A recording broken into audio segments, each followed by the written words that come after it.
Ashoori and Anoosheh Ashoori, the wife and daughter of Anoosheh Ashoori, who was also released by Iranian authorities today and is on his way home to the UK. Ladies, how are you feeling today? Such big news for your family.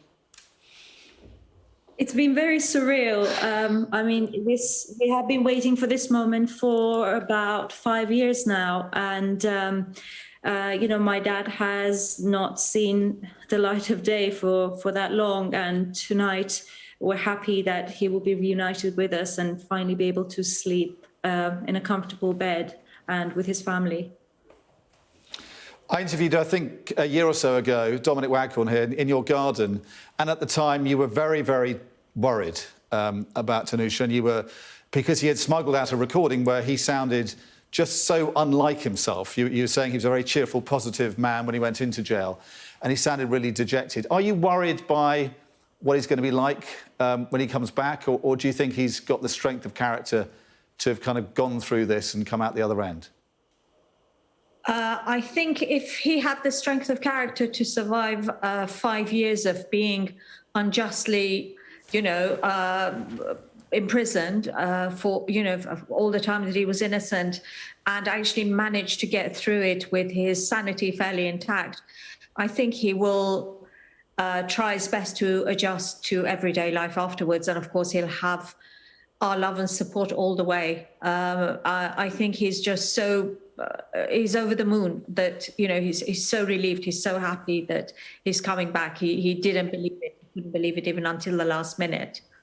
And Anoosheh, it is a day for celebrations, but there were times during this 5 years that you were concerned that the government were perhaps forgetting your father and his plight. Yes, for us, it's been, a particularly difficult battle to get his name in the news, despite campaigning very hard for this to happen. So many things were factored in that, wouldn't get his name up there as much. And at the moment, I feel like all of that is behind us, and that, despite all the obstacles that we faced, we finally reached this day through campaigning and through his own sacrifices, because he did sacrifice his health, his safety to send out recordings from prison through COVID to, display the horrible conditions that were happening in prison.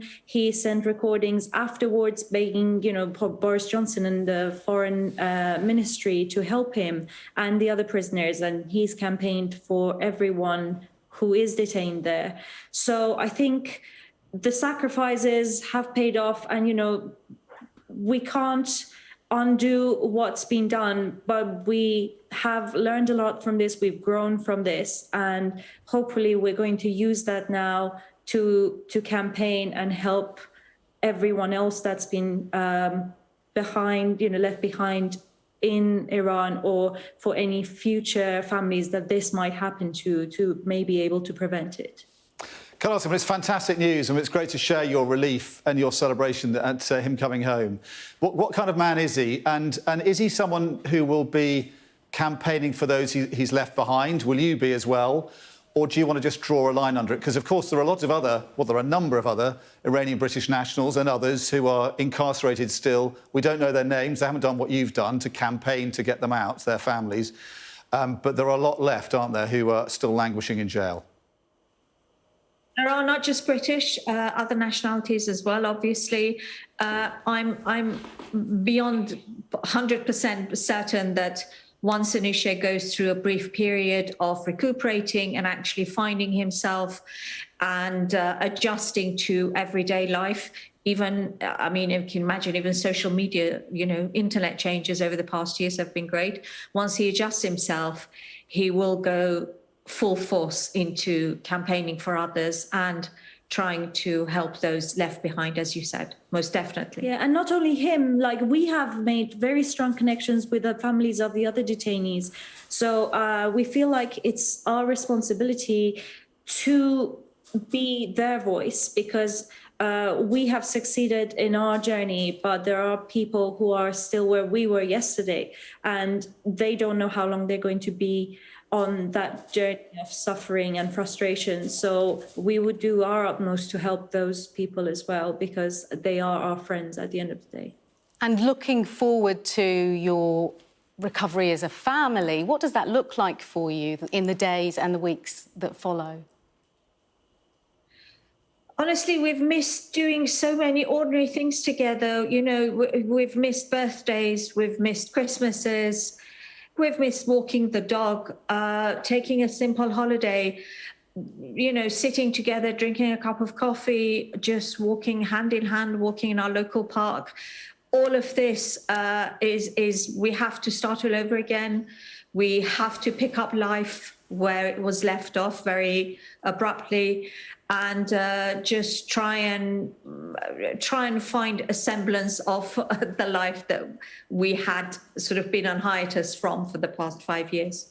And Sherry, just very briefly, what did you feel when you saw those pictures of your husband touching down in Muscat? How did it make you feel? Honestly, I think even until then, I couldn't quite get my head around the fact that he was flying and he was on his way here. There've been so many obstacles that your mind puts this. You have this mental break on. You don't want to admit to yourself that it's happening.